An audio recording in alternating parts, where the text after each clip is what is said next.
Hey everyone, welcome back. You ever feel like your high-level D&D games are starting to get kind of predictable? Like your players have fought their way through every single cliché in the monster manual. Yeah, it's a super common problem for dungeon masters running those seasoned parties. Yeah. Those usual tricks and traps, they just don't cut it when you're dealing with players who are practically demigods at this point. It's true. So that's why today's deep dive is going to be all about breaking out of that rut. We are exploring a gold mine of 100 road encounters designed specifically to challenge those veteran adventurers. And these aren't your everyday run-of-the-mill bandit ambushes either. Right. We're going deep into the work of Paul Bellow, a game designer who totally gets that high-level encounters need more than just bigger, badder monsters. We're talking about those knuckle-biting challenges that'll make your battle-hardened players actually sweat a little.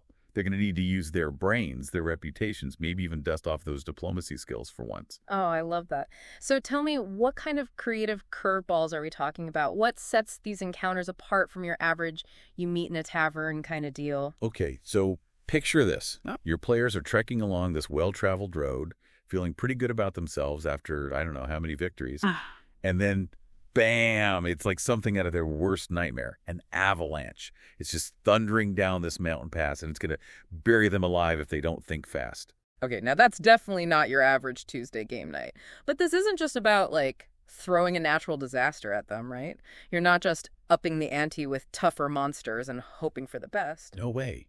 See, these encounters, they're designed with the understanding that high-level players have this whole arsenal of unique abilities and resources. Think about it. How many times have you had a carefully crafted social encounter completely sidestepped because someone decided to whip out speak with animals? Ugh, don't even get me started. It's like they think they're so clever. Oh, I'll just charm the doorman with a low-level spell. Nope, not this time. Exactly.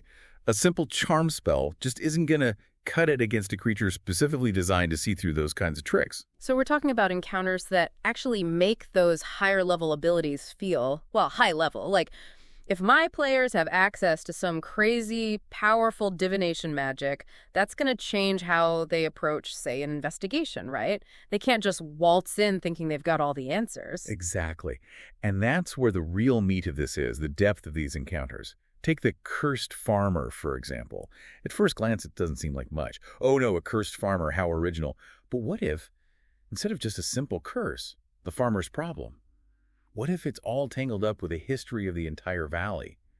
Maybe even tied to some powerful lich who used to rule the area. Okay, see, now that's what I'm talking about. Suddenly, it's not just about helping some poor farmer break a curse. Now we're talking about uncovering a mystery with massive, potentially region-wide consequences. Exactly. And those consequences, those are things that high-level adventurers should be very aware of. I mean, they're probably practically royalty themselves at this point, right? They're making decisions that affect entire kingdoms.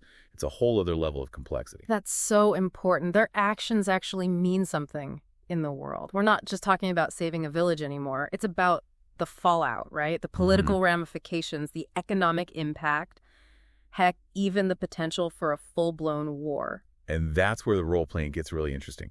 Do they choose to rule with an iron fist? Or do they try to find a more diplomatic solution? These encounters give you so many opportunities to really sink your teeth into those nuances. Oh, I'm loving this. Right, so where do we even start with all this? It looks like the source material is kind of broken down by terrain type. Is that important? It's essential. Bellow was smart about this. He categorized these encounters specifically to help DMs create a sense of realism in their games, to build immersion. I mean, a haunting in a bustling city is going to play out a lot differently than a haunting in, say, a desolate mountain pass. Wouldn't you agree? Totally. So it's not just about picking a random encounter and plopping it onto your map. It's about making sure it fits organically into the world you're building, making it a natural part of the story. 100%. And that's where the DM's creativity comes in, taking those raw materials and really making them sing. So let's say your players are traveling along the King's Highway, right? Pretty standard starting point for a lot of adventures. Now, instead of the usual bandit ambush, imagine they encounter a wounded knight. Ooh, a wounded knight. I bet it's not just any knight, though, right? This is where things get interesting. You know me too well. This knight isn't just nursing a flesh wound. This guy is carrying a powerful artifact. Maybe it's a sword, right? But it's imbued with some kind of demonic essence. And those guys who were chasing him, not just highwaymen, we're talking agents of the abyss, dead set on getting that artifact back to their Dark Master. Whoa. So what started as a simple escort mission just turned into a desperate fight for survival with potentially world-ending stakes. See? This is what I'm talking about. Man, talk about pressure. And speaking of upping the ante, I'm seeing a theme here: adaptation. These encounters, they're all about forcing your players to ditch the rulebook and get creative, use their abilities in ways they never even considered. 100%. Let's say our heroes are still on the King's Highway, and they stumble across this, I don't know, this mysterious obelisk. Now, instead of it just being some cool landmark, picture this. When they touch it, it transports them to a completely different plane of existence. Oh, come on. That's just mean. Although, knowing my players, their first thought would be, how can we weaponize this thing? Right. And wouldn't that be an amazing campaign arc? It plays into that sense of we've seen it all that seasoned players tend to get. Then, bam, you throw something like this at them. Now they have to figure out how to get back home, maybe even make some deals with a few planar beings along the way. Wow. Okay, you know what? That obelisk encounter is going straight into my game. It's brilliant. It reminds me of that time warp one we talked about earlier, where time is all messed up on this one stretch of road. Oh man, imagine the role-playing possibilities. Your veteran players, they could end up ancient, or they could revert back to their childhood selves. It really makes them question everything, their perception of reality, their place in the world, and it forces them to adapt. Remember, it's not about brute force anymore. It's about navigating the unexpected. And honestly, after years of success, seasoned adventurers, they can get a little complacent, a little too used to things going their way. That's the truth. So, okay, eventually, our heroes, they're going to wander off the beaten path, right? They'll leave the King's Highway and head into some uncharted territory. And I'm guessing, based on the source material, that those encounters, they're going to reflect that shift, yeah. Absolutely. Each new environment is an opportunity to throw some fresh challenges at them, something tailored to that specific terrain. Let's say they ditch the well-worn road and head into the deep, dark woods.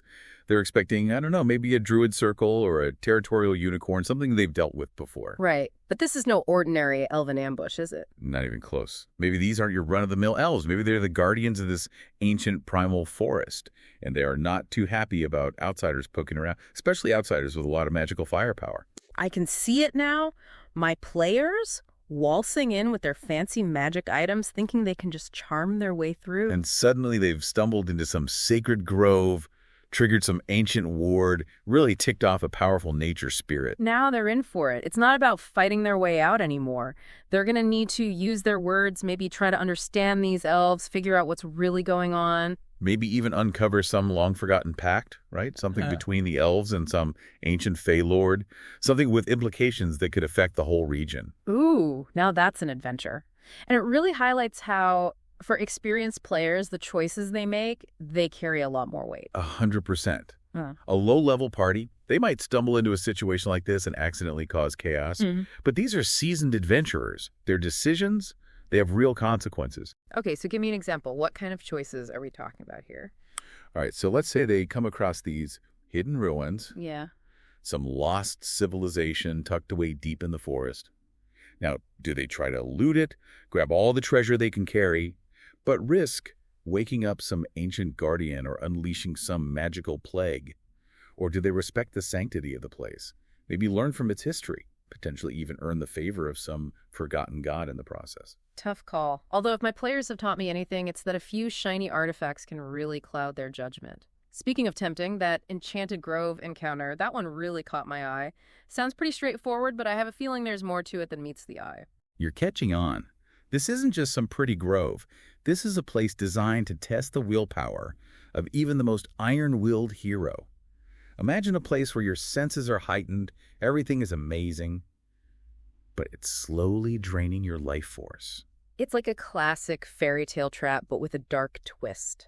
I can already see my players getting sucked in, completely obsessed with breaking the enchantment. That's the beauty of it. It's a challenge they haven't faced before, something that makes them question their every desire.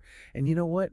I bet even the most jaded experienced party, they could fall for a little fey trickery if they're not careful. Oh, for sure. So we've got these lush forests, right? But eventually, our heroes, they're going to have to leave all that behind, face even more treacherous terrain. The rugged mountains and those treacherous passes. And that, my friend, is where things get really interesting. Remember how we were talking about high-level players getting comfortable, used to a certain level of success? Well, the mountains. The mountains are Mother Nature's way of saying, hold my beer. Even if you can literally level a mountain with a single spell, nature will always find a way to humble you. Oh, I can totally picture this. My players, decked out in their most powerful magical gear, thinking they're invincible. And then, bam! Avalanche! It's a harsh reminder that no matter how strong you are, some forces are bigger than all of us. Exactly. And it's not just about riding out that initial avalanche either. This source material, it really emphasizes that your players, they might run into other travelers, folks who got caught in the chaos, and now they have a choice to make. Ooh, I love that. It's a moral dilemma on top of a survival challenge. Do they risk their necks for strangers? Or do they prioritize their own safety, maybe even the larger quest at hand? Man, tough choices. And you better believe those choices, they're going to have consequences down the line. Maybe they save a simple farmer who turns out to be a super powerful hidden archmage. Or maybe they ignore a plea for help, only to find out later that it was a lost prince. Talk about a butterfly effect. And you know, those mountains, they're not just about dodging avalanches. There are giant eagles, super protective of their nests. Frost giants demanding tribute. And let's not forget about those haunted passes filled with vengeful spirits or lost souls looking for peace. See? You're getting it. And each of these encounters, it's a chance to really let your seasoned adventurers flex their muscles, so to speak, show off what they've learned. Like, I can imagine this whole battle of wits with a frost giant. It's not about who's stronger or who can hit harder, but who can outsmart the other. Exactly.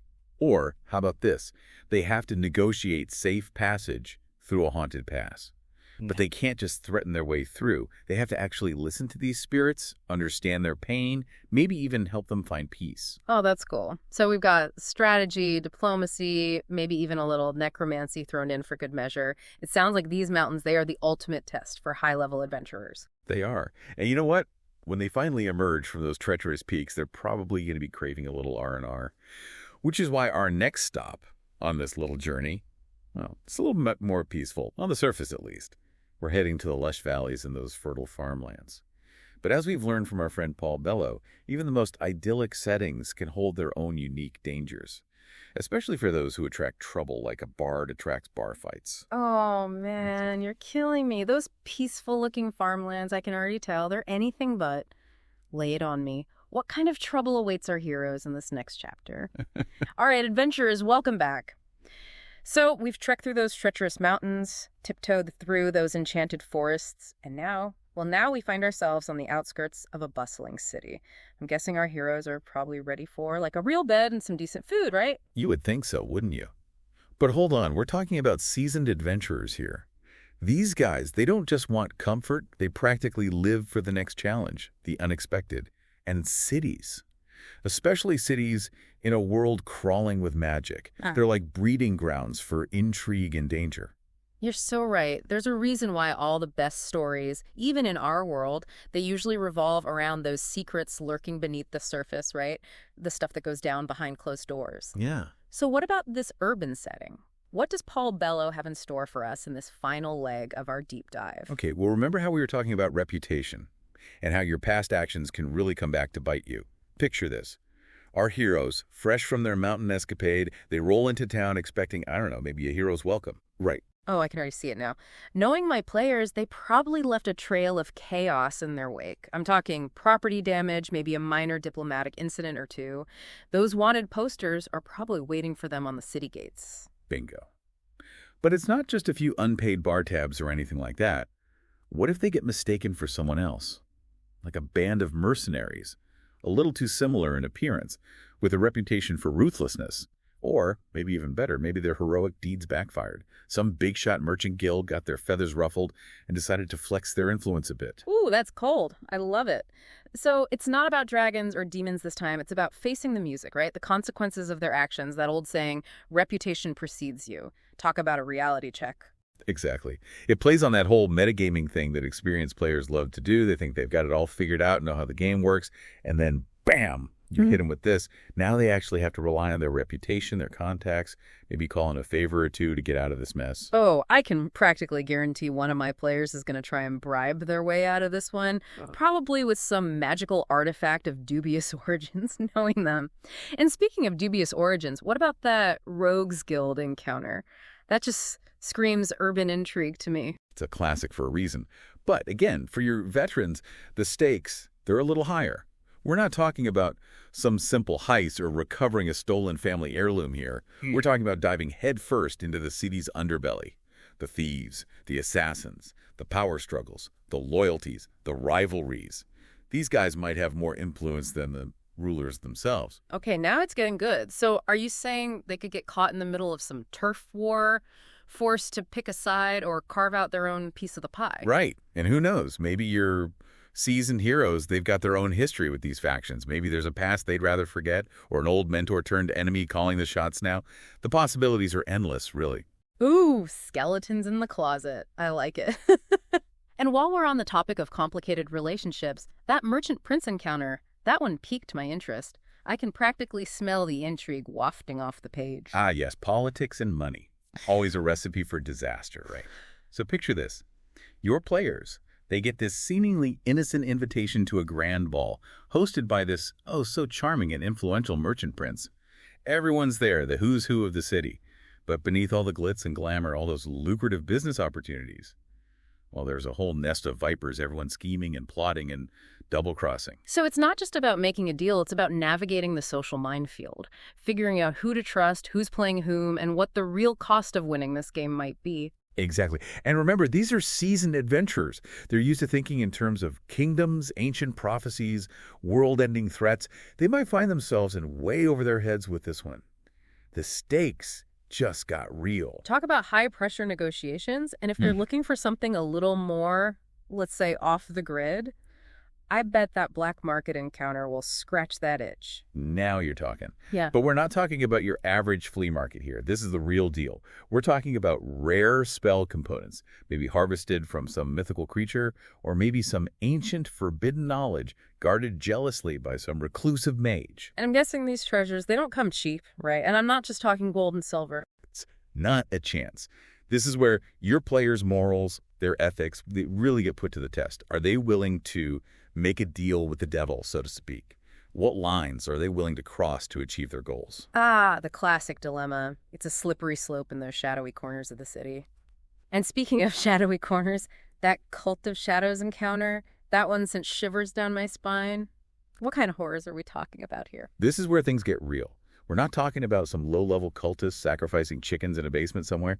This cult, they're woven into the very fabric of the city. They've got their hooks in everything. And their goals, oh, you know, the usual. Ancient prophecies, forbidden magic, maybe summoning something huge and terrifying that threatens to unravel reality itself. Okay, yeah, that's officially terrifying, but also amazing. Imagine the story potential here. Uncovering a conspiracy that threatens to end the world, and it's all happening right under everyone's noses.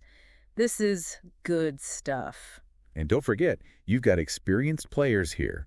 Weave in their backstories, their past deeds. Maybe they have a personal connection to this cult, a score to settle. Maybe they lost someone close to them to those insidious whispers. Oh man, the angst. I'm already brainstorming. And of course, we can't forget about the classics, right? No urban adventure is complete without a good old-fashioned chase scene. That Assassin's Guild encounter, perfect opportunity to inject some heart-pounding action and suspense into your campaign. Oh yeah, but these are seasoned adventurers, right? Taking down a few assassins should be a piece of cake for them. Hold your horses. Remember, these aren't just street thugs. These assassins, they are the best of the best. Masters of disguise, silent killers, deadly poisons, magical traps. The works. Okay, so this isn't just going to be some quick chase scene through the market square. This is going to be good. Oh, you know it. Imagine your players are being hunted by these shadows, these whispers in the crowds. The assassins are using the city itself as a weapon. Every alleyway, every rooftop, every dark corner, it's all part of their deadly game. I love D&D. You never know what's going to happen next, right?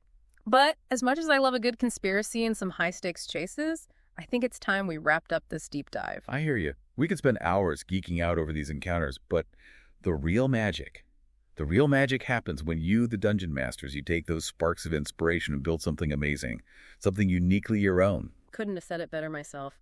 These encounters, they're just the beginning. The rest is up to you. Get creative, have fun, experiment. And most importantly, remember to make it your own. And to all you listeners out there, whether you're seasoned veterans or just starting out on your first campaign, remember, The real treasure of a D&D, it's not about the loot or the levels. It's about the stories you tell together, those memories you make around the table. That's what makes it special. Beautifully said. So gather your party, roll those dice, and until next time, happy adventuring, everyone.